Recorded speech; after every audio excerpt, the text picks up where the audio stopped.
barang memang bagus, terasa dia punya bateri tahan lama. Tahan lama, tak payah nak charge banyak kali sehari. Dia kata performance kita, Alhamdulillah.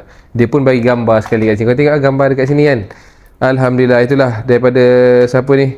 Nama dia tak ada nampak sangat, cak apa tak tahu lah. Okay.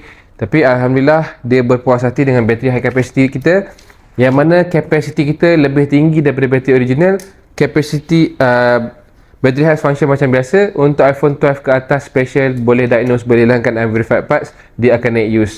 Yang paling best, kita bagi 3 bulan warranty guys, yang mana kalau ada apa-apa masalah, tak kisah kau pasang sendiri ke pasang kat kedai ke, tak kisah siapa-siapa yang pasang, binatang ke manusia ke yang pasang, ada masalah bateri tu, tetap kita akan ganti korang punya.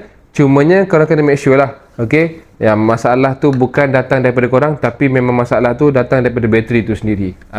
Okay, so kau jangan risau lah, beli pasang sendiri. Cumanya risiko kalau kau rosakkan phone kau sendiri tu, kita tak cover lah. Bateri yang rosak saja kita cover. Alright, so kita pun dah terjual guys, dah terjual hampir 5,200 plus dekat TikTok Shop saja, termasuk dekat platform lain dan juga walk-in, dan dah ada lebih 700 5 star review. So apa tunggu lagi, check out sekarang, ada diskaun, korang terus check out. Okay, bye.